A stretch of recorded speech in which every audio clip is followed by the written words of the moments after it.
Originally revealed as Project ReFantazio, and many years later getting a proper reveal, Fantazio came to be a new IP by Atlus, specifically from their new department Studio Zero, that is made up of former developers of P Studio. There was certainly a lot of anticipation behind this game, especially considering the long wait time we had before it even got officially revealed. So this game had a lot to live up to, especially being a brand new IP from Atlus, after I think the last new IP they ever had was like Catherine. So the main premise of the protagonist on a mission in order to save the prince who's been put into a coma for the past several years due to a spell, which was attempt assassination.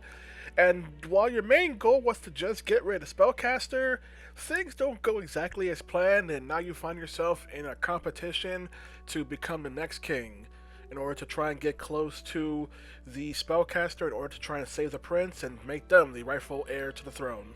One thing I note right now is the prologue of this game is so freaking long.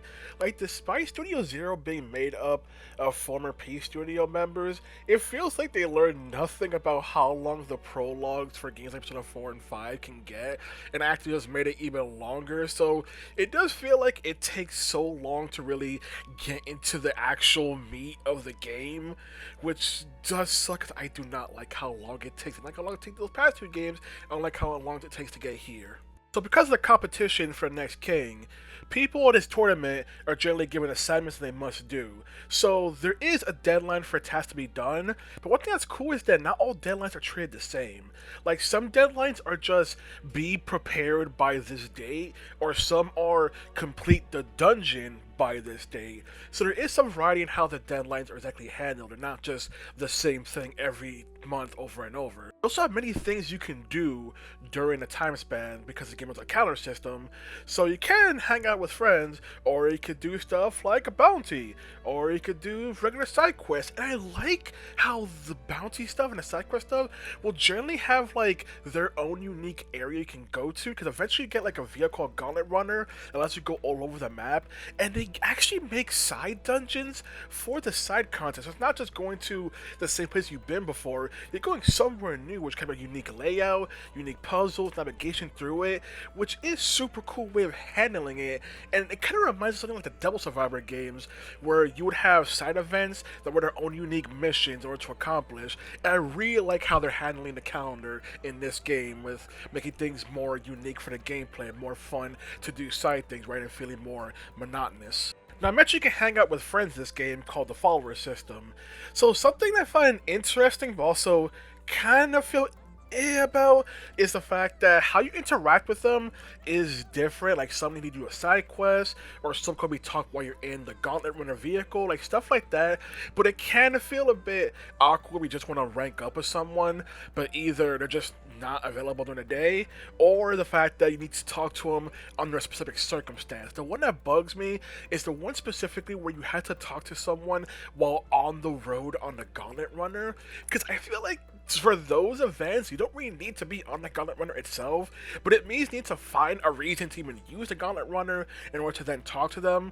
And I just feel like that's kind of awkward, where it's like you need to be certain location situations in order to increase some of their follower ranks. So that I don't like. I feel like some of those events, they need to be so specific. Like stuff like, oh, do this side quest, do this mission, I understand those, that makes sense. But stuff like, hey, I need to talk to you specifically only when we're on a Gauntlet Runner, it's like, okay, but why? So the combat of this game, the main system is actually using kind of like the job system from 3 and 5, except it's the archetype system. So you're able to unlock archetype for your party members in order to use. But one thing cool is the fact that as you level them up, you get more skills to a skill pool, which you can then transfer those skills to the next archetype you use, adding for a cool customization. And if you increase the follower ranking, you can actually unlock more skills you can equip to that archetype, because each character character has their own unique archetype that they unlock. So even though it's using like a job system, each party member has their own unique archetype that they bring to the table and will start out with and will probably be the best at that, which is super cool, especially since you do have some party members that I feel to join very late into the game, and I don't like that in a job system, but the fact that their archetype are unique and basically new to the table and they're already proficient enough with it basically makes that point moot, and I really like how that's handled. More aspects to combat is not just the fact that the archetypes, you also have synthesis abilities, where depending on the archetypes of the party you have, you can actually also do powerful combination attacks. I've seen some that go up to like 3 party members working together, and that is a super cool with hand archetypes where there's more synergy and stuff, and there's even some abilities for archetypes. So let's say, for example, the warrior line, it gets like a 10% attack buff if there's more warriors in the party. So there's also reasons to have characters using the same archetype line as well. So even if your person just wants to have it be the same, there's a reason to do that. The most craziest addition to the archetype system that I think is so nuts is the fact that there's also incentive to not even swap out archetypes. Because if an archetype is mastered and it levels up again, you'll get an item they can use to basically level up another archetype. So you don't even have to switch them to a new one in order to keep leveling them up, which is freaking insane. Like, there is a reason to just do so many things. Don't want to switch archetypes? You don't have to. Do you want to have them maybe the same? You can. Want to figure out some abilities? You also can. There's also some archetypes that have their own unique traits where you get to unlock abilities differently, or one that can actually take entire movesets from another one if you're able to craft certain items. There's just so much customization, so much crazy stuff you can do with this freaking system. We're not even done yet, because some archetypes have skills that allow you to apply elemental weaknesses towards enemies. So when an enemy or a boss doesn't even have a weakness, you can just make a weakness and make a build around exploiting that weakness as well, which is just freaking insane. The archetype system has to be like either the second or third best handling of the job system I've ever seen in my life, and it is super cool what you can do with it. There is a reason for do anything with it. There's also synergy with stuff. You can find synergy, create your own synergy and stuff, do whatever the hell you want. It's just freaking insane. Then, there are also archetypes that also change stuff for the main character. Because it can use this kind of action combat in the overworld to allow you to get an advantage, or if you're high enough level, outright defeat the enemy on the spot. Changing your archetype for the main character also changes what weapon they use, so it changes how they handle in the overworld itself, which is also freaking insane. It also gives them special abilities. Like, I know many love using, let's say, the mage, because defeated enemies in the overworld give you back MP, not a whole lot MP, but it gives you it back, and that is super cool. There's also some jobs that don't use MP. Some use HP for the skills. Some use money. Like, just insane stuff like this. Just the abilities you can get is nuts, and I love freaking. I can keep gushing over and over about the archetype system and how freaking amazing it is. Oh my god. We're not even done with combat, because also the fact that combat also has a row system, so you can have your spell characters in the back or your melee people in the front in order to affect how much melee damage they do and how much their defense is affected. So there's even more customization like that, and there are enemies built around this. Some enemies, having people in the front row will make them angrier to be more aggressive. Some enemies don't like mages that use wands, so there's stuff like that as well to keep in mind. There's just so much stuff happening with this game's combat. It is freaking insane. You can also get accessories called igniters, which give your characters access to certain skills you may not even have, at the cost of those skills generally costing way more MP than you actually naturally got the skill. So you are incentivized to also get the skill for the character through the archetype system instead of relying on igniters alone. But it adds more customization so you get those skills. Like, there are some synthesis skills you can get that will just become skills that one person can use by themselves, for example. This whole system is freaking nuts. Just the act of fighting things in this game is freaking fun. Going through exploration, fighting things is so insane. This game has a runtime estimate of 80 hours. I took 130 hours because I just like fighting things. I just like going around and increasing XP, increasing archetypes, getting new skills, finding new synergy, stuff like that. I can't stop gushing about this freaking system. There's also archetypes that you can't even have access to unless you level it up other ones to a certain degree. So there's also reasons to explore to get more archetypes to get to those archetypes that you want to get, and the whole way you're getting more skills, you're getting more abilities, making your character more powerful. So there's just so much stuff revolving around the archetype system to just keep getting more stuff, keep having more options. And I mentioned you could get skills. It's not just offensive skills or whatever, it's also passive skills you can equip to your characters. So even the passive abilities you can carry over. Can you tell how freaking hyped I am with the system? Can you feel how much I love this game's combat? Can you feel the passion? Also like the follower system is the fact that each rank, once you're ready for it, will just go into the next one. There's no point where you need to have like some day wasted meandering or stuff like that. Although you will need to unlock royal virtues in order to create the follower system, but there's ways to do it, whether it be just idling, wasting time and stuff like that, which you will have time to waste while you're on the gauntlet runner, or even for doing tasks like doing side missions will also give you more of those royal virtues as well. So once again, doing the side content also then feeds back into doing the follower system as well. So there's also that aspect, so I didn't really find it that annoying really to have to really get the royal virtues at all. I will say my biggest gripes to this game is the game's absolute abuse for bosses to use the ability called Soul Scream, which is just an ability that gives them extra turns for free. And it's, listen, I know it's a thing for like SMT Nocturne when people get Beast Eye and stuff like that, but it's still annoying just how a boss that just goes, and now I get 2 to 4 more turns, because I feel like it. It's like, it's just an annoying thing to have. Like, I just don't like that aspect, like, to combat. I just wish bosses use that less, because it just becomes annoying. I also don't like the layout of the cities you go through in this game. I just find the layouts more annoying to navigate for anything. So thank God you just like fast travel around, but you still have to unlock the places where you can get to them.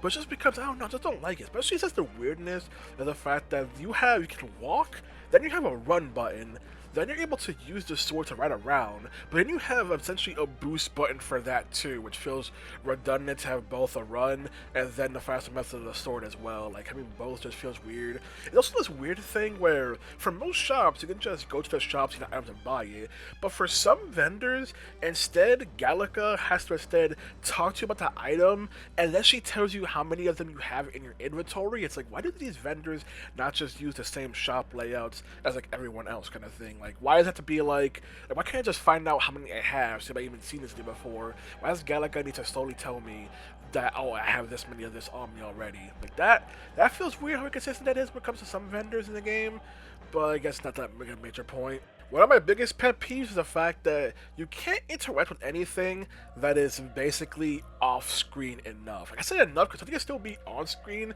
but you still can't interact with it. Mostly with, for example, I just want to quickly turn around and go back through a door, but I can't because the door is not on-screen. Or there are times where maybe you can get enough damage on the enemy to get the preemptive strike, but then the game won't count it because, oh, they're technically off-screen. I gotta turn my camera to face them and then do the squad strike. And there are times where I want to do a squad strike on an enemy, but the game then picks the wrong enemy. It's one that I didn't damage, end up putting me into a neutral position, which is like, it's just weird how the game detects which one you're basically looking at or focused on. So I don't like that aspect. I also got costume DLC, and I feel like we could have done better with this because it's using the same system that Persona 5 and Royal used, which is the main character's outfit dictates the music. And I hate this system because it means I can't change the main character's outfit because then I'll change the music, and I just don't like that aspect. Like, come on, man. Persona 5 Strike and Persona Q2 got music DLC done right.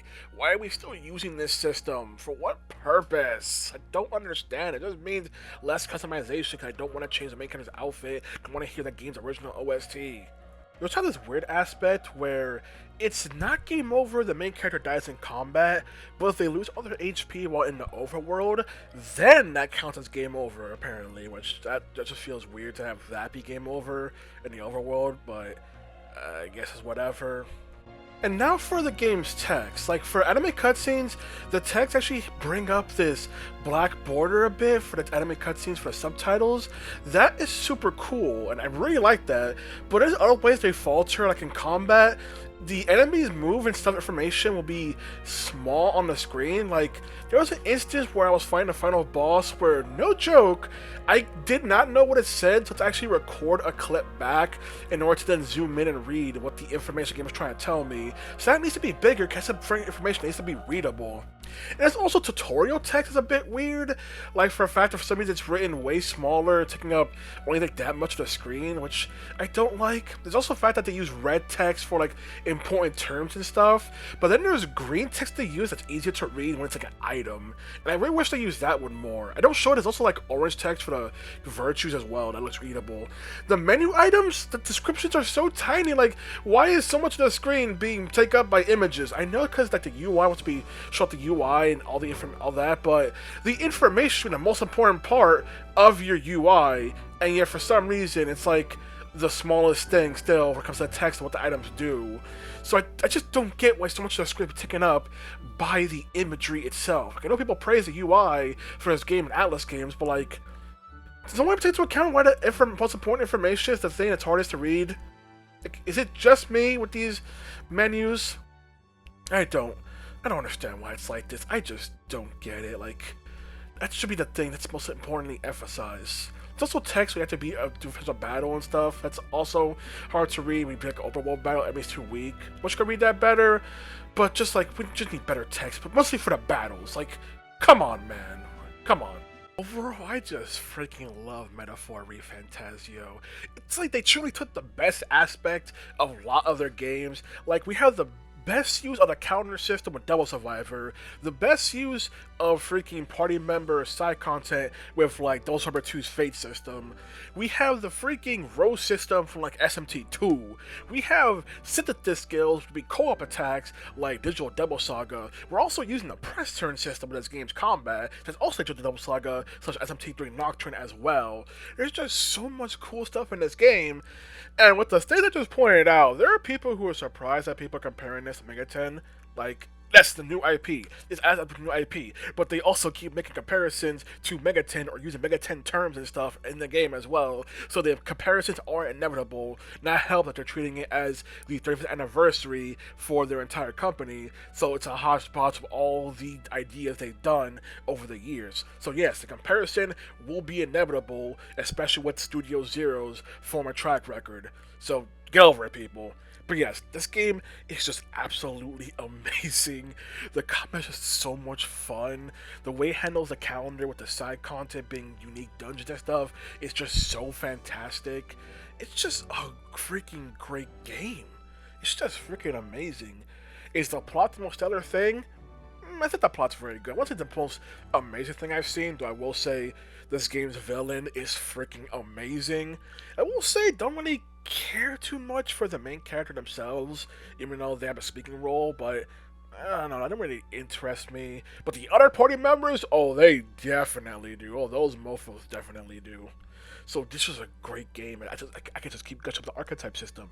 I could gush even more about how amazing it is. Freaking, I'm a person who made an entire Twitter thread about job system and RPGs, and this game just out of nowhere rockets to like my second or third favorite job system out of all RPGs. Oh my god, they cut the archetype system, and people need to truly appreciate how cool it is. That's all I have to say.